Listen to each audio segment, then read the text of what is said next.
신자에게는 하나님의 뜻을 이루기 위해 원하는 간절한 열망이 있습니다. 나를 통해서 하나님께서 기뻐하시는 뜻이 가정과 교회와 직장에 흘러가기를 원하지요. 그래서 신앙이 성장하면 성장할수록 기도의 내용이 점점 더 단순해집니다. 어떤 일이든지 하나님의 뜻을 구하지요. 하나님, 제가 어떻게 하기를 원하십니까? 하나님께서 무엇을 기뻐하시는지 알려주시옵소서 라고 기도합니다. 그런데 여러분, 신자가 하나님의 뜻을 이루려고 할 때 반드시 극복해야 할 것이 하나 있습니다.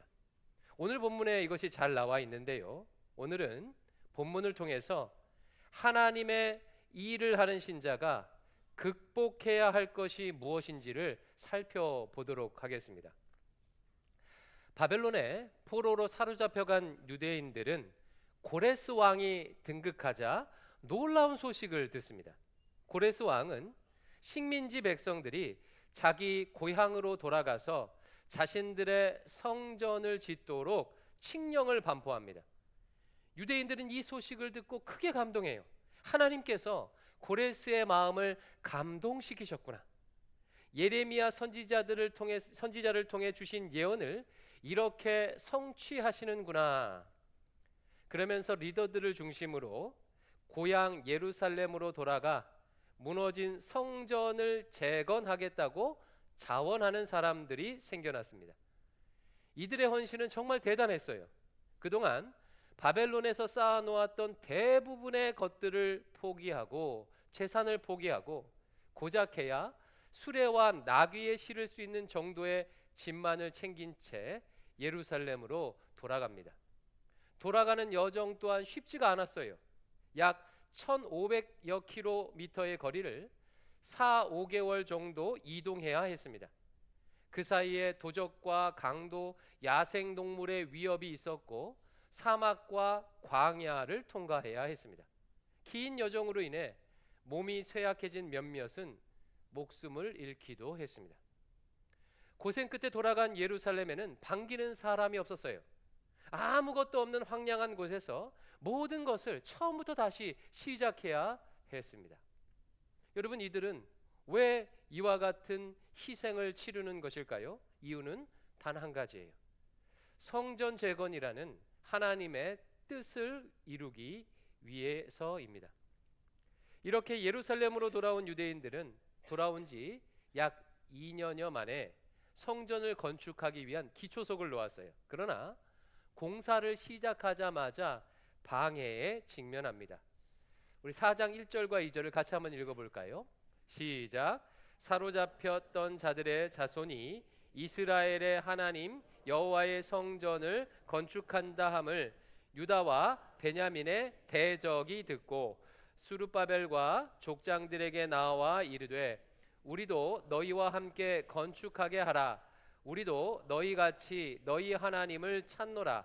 아수르 왕 에살핫돈이 우리를 이리로 오게 한 날부터 우리가 하나님께 제사를 드리노라 하니 성전을 건축한다는 소식을 주변 족속들이 들었습니다. 그리고 유대인들에게 와서 그 성전을 함께 짓자고 제안을 해요. 여러분, 이 제안은 좋은 제안일까요? 아닙니다. 1절 말씀은 이들을 유다와 베냐민의 대적이라고 표현해요. 다른 말로 원수라는 뜻이에요. 여러분, 원수가 좋은 의도로 제안할 일이 없겠지요. 그들이 이렇게 말했습니다. 우리는 이미 아수르 시절부터 이곳에서 당신들의 하나님께 제사를 드려왔소. 그러니 우리도 제사 드리도록 성전 건축에 동참하도록 해주시오. 이들이 오래전부터 하나님을 섬겼다고 말했지만 실제로는 그렇지 않습니다. 그들은 사마리아 땅에 있는 금송아지를 놓고 그 금송아지를 하나님으로 알고 섬겨왔던 거예요. 그들이 성전 건축에 동참하려고 하는 이유는 성전에 대한 자신들의 권리, 이권을 주장하기 위해서입니다. 이런 제안을 받아들일 수 없겠죠. 유다인들은 단호하게 거절합니다. 그러자 이들의 방해가 시작이 돼요. 4절 말씀. 이로부터 그 땅 백성이 유다 백성의 손을 약하게 하여 그 건축을 방해하되. 여러분, 이 방해가 얼마나 심했을지 상상해 보십시오. 유대인들은요, 포로에서 귀환한 사람들입니다. 굴러온 돌이에요. 사회적, 정치적, 경제적 기반이 전혀 없는 사람들입니다. 반면 방해자들은 이미 그 땅에서 터를 잡고 살고 있던 사람들입니다.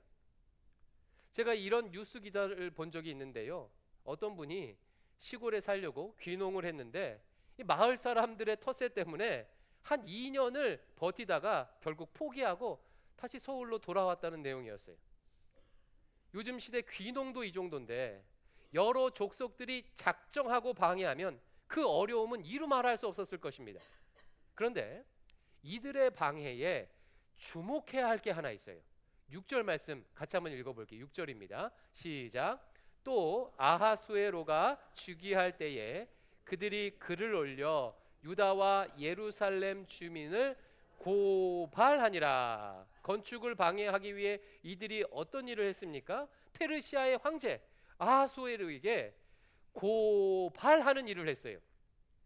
자신의 성경을 가지고 계신 분은 이 고발이라는 단어에 밑줄을 좀 그십시오.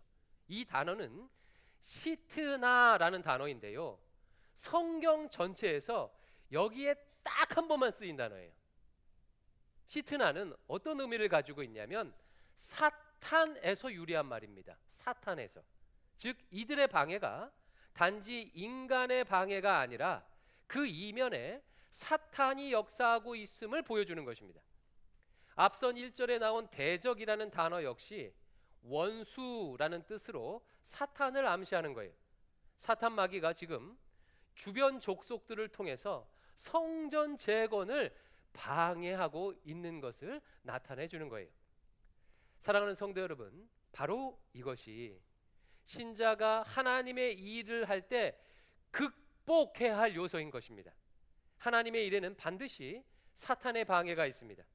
내가 큰 희생을 치르고 수고하며 헌신하며 하나님의 일을 감당한다고 해서 모든 일이 그냥 일사천리로 척척 풀리는 것이 아닙니다.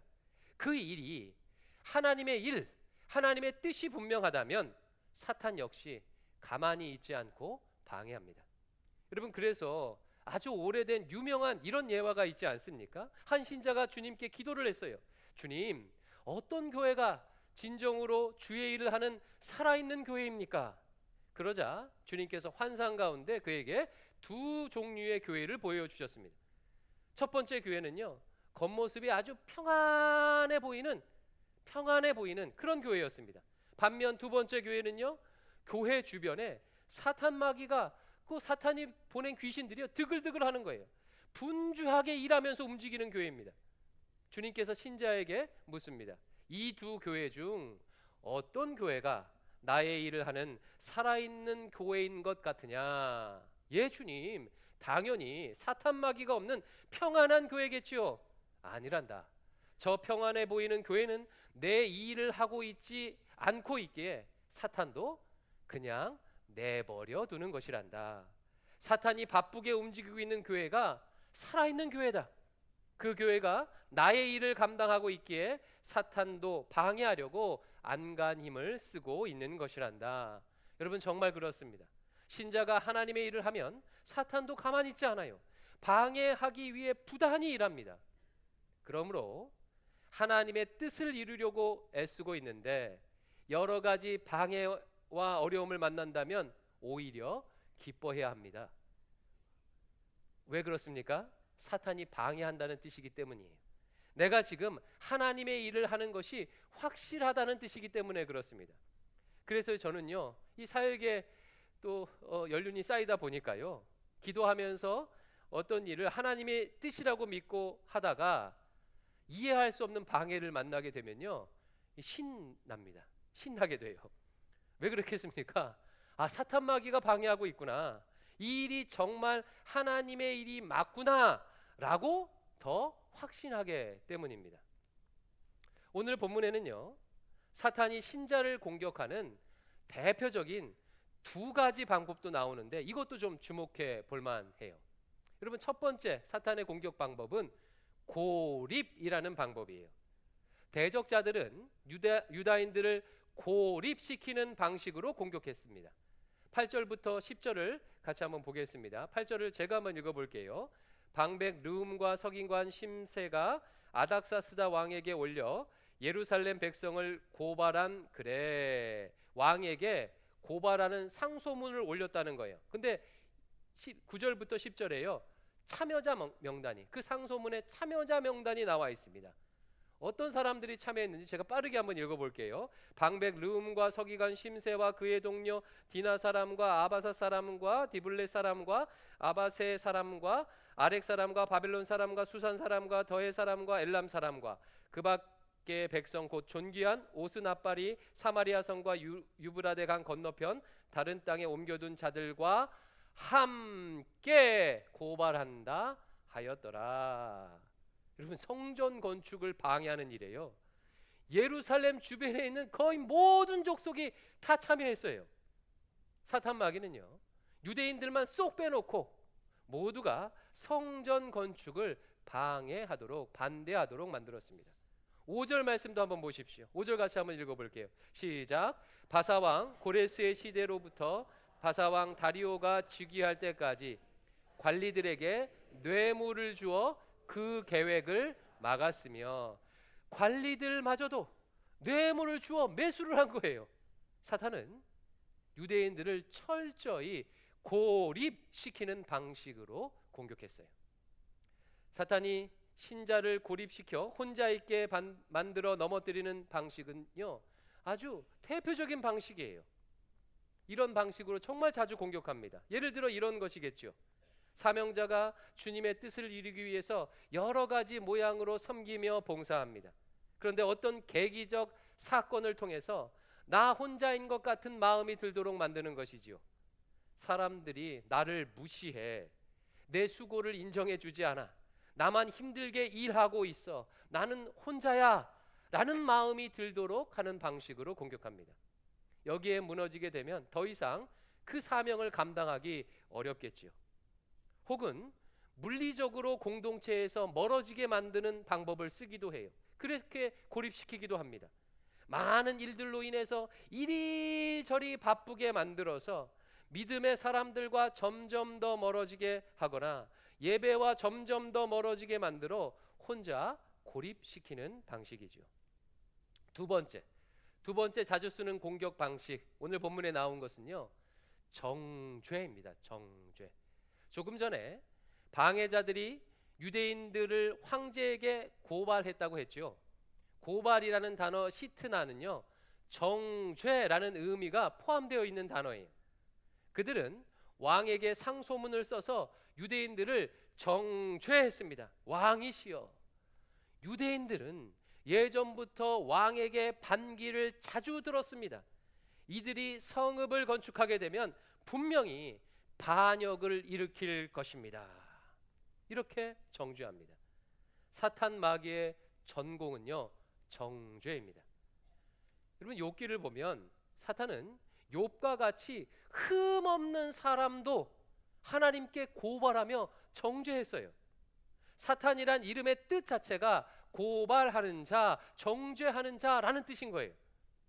그래서 신자가 하나님의 일을 할 때 정죄의 공격을 당하는 경우가 정말 많습니다. 여러분, 모든 일에는요, 좋은 면도 있고 또 어두운 면도 있지 않습니까? 근데 사탄 마귀는 자꾸 어두운 면만을 부각시켜요. 그 일은 이래서 안 돼. 그 일을 하면 이런 부작용이 생길 거야. 왜 그런 식으로 일해? 너는 그 일을 할 수 없어. 너는 능력이 없어. 너는 자격이 없어. 마치 검사가 죄인을 치조하듯 온갖 부정적인 이야기를 쏟아내며 사명자를 정죄하고 방해합니다. 사랑하는 성도 여러분, 사탄이 자주 사용하는 두 가지 공격 방법이 뭐라고요? 고립과 정죄예요. 이처럼 신자가 하나님의 일을 감당할 때 사단 역시 가만히 있지 아니하고 방해하며 공격합니다. 그러므로 사랑하는 성도 여러분, 하나님의 뜻을 이루려다가 하나님의 일을 하다가 방해자를 만난다거나 장애물을 만난다고 해서 당황하거나 위축되지 마십시오. 올 게 왔구나 라고 생각하시기 바랍니다. 모든 사명자들은 예외 없이 모든 사명자들은 하나님의 일을 하면서 사탄의 공격을 받았습니다. 그 공격을 극복하면서 하나님의 뜻을 이루었습니다. 그렇다면 마지막으로 사탄의 방해를 어떻게 극복할 수 있을까요? 잠시 후 우리가 받게 될 성찬이 바로 극복의 비결이에요. 로마서 8장 1절과 2절을 같이 한번 읽어보겠습니다. 시작. 그러므로 이제 그리스도 예수 안에 있는 자에게는 결코 정죄함이 없나니 이는 그리스도 예수 안에 있는 생명의 성령의 법이 죄와 사망의 법에서 너를 해방하였음이라. 아멘. 예수님께서는 십자가에 달려 죽으심으로 우리가 당해야 할 사탄의 모든 정죄와 비난을 대신 당하셨습니다. 그러므로 예수 그리스도 안에 있으면 결코 정죄를 받지 않습니다. 사탄의 고발이 아무 효력이 없습니다. 또한 그리스도 안에 있으면 결코 고립되지 않습니다. 나를 위해 십자가에 달려 죽으신 예수님께서 나와 영원히 함께 계시기 때문입니다. 오늘 우리가 받게 될 성찬이 이것을 확인시켜 줄 것입니다. 우리가 마실 잔에는 나 대신 정죄를 당하신 예수 그리스도의 사랑이 담겨 있습니다. 그 잔을 받아 마시며 사단 마귀에게 선포하십시오. 사탄아, 예수 그리스도의 보혈로 인해 나는 결코 정죄함이 없다. 할 수 없다고, 안 된다고, 잘못될 거라고, 자격 없다고 정죄하는 사단아, 떠나갈지어다. 우리가 먹을 떡은 예수 그리스도의 몸입니다. 그 떡을 먹을 때 우리는 주님과 한 몸을 이룹니다. 떡을 받아 먹으며 사단 마귀에게 선포하십시오. 사단아, 나는 주님의 몸과 연합하였다. 나는 결코 혼자가 아니다. 내가 주님 안에 있고 내 안에 주님께서 계신다. 고립시키려는 사단 마귀야, 떠나갈지어다. 사랑하는 성도 여러분, 신자에게는 사단이 결코 무너뜨릴 수 없는 예수님의 십자가의 사랑이 있습니다. 그 사랑 안에 거하는 자는 언제나 사탄의 공격을 이겨낼 수 있습니다. 모든 방해를 뛰어넘어서 하나님의 뜻을 이룰 수 있습니다. 오늘 성찬을 받으며 이 은혜를 확신할 수 있기를 주의 이름으로 축원합니다. 우리 마음을 담아서 함께 찬양하겠습니다. 약할 때 강함 되시네 라는 찬양인데요, 내가 사단의 공격을 받아 약해질 때라도 주님께서 함께 하시며 인도해 주실 것을 믿습니다. 넉넉히 이기게 하실 것을 믿습니다. 우리 이 마음을 담아서 함께 찬양하겠습니다.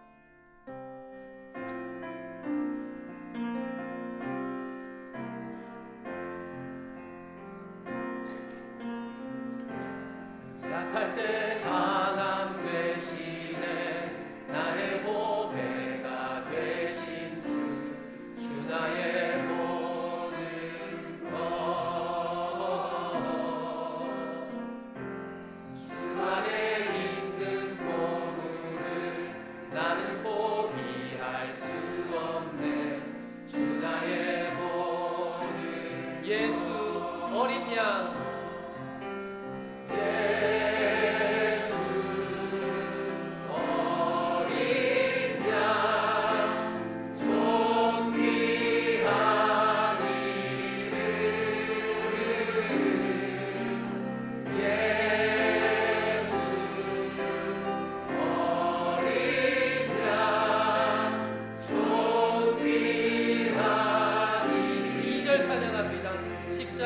사하셨네. 십자가 제사하셨네. 주님의 이름 찬양해. 주 나의 모든 것 쓰러진 나를 세우고 나의 빈잔을 채우네. 주 나의 모든 것 예수 어린 양 존귀한 이름 예수 어린 양 존귀한 이름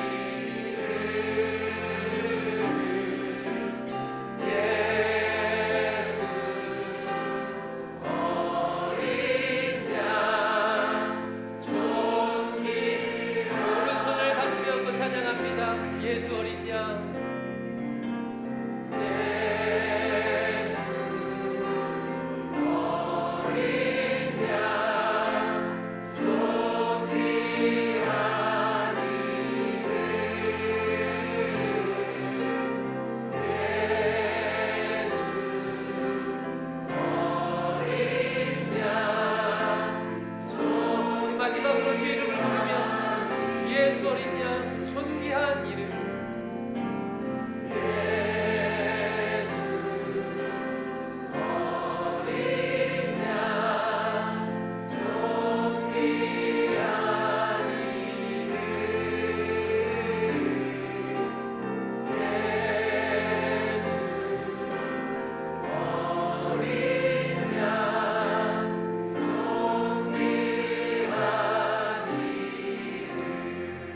감고 우리 합심하여 한번 기도하겠습니다.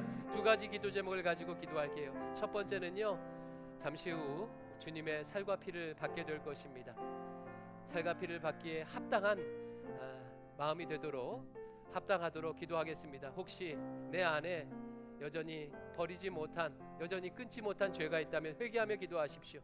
미움과 탐욕과 음란과 중독과 같은 악한 것들을 이 내 안에 있다면 회개하며 기도하시기 바랍니다. 정결하고 깨끗하게 되어서 성찬에 참여할 수 있도록 기도하시고, 두 번째 기도할 때는 오늘 말씀을 붙들고 기도하십시오. 예수님의 십자가의 보혈로 내가 이미 사단에게 승리했음을 믿습니다. 주님과 더불어서 사단막의 방해를 극복하며 주의 일을 이루겠습니다. 주여 인도하여 주시옵소서. 나를 주님의 군사로 세워주시옵소서. 우리 두 가지 기도 제목을 가지고 자신의 목소리로 기도하겠습니다.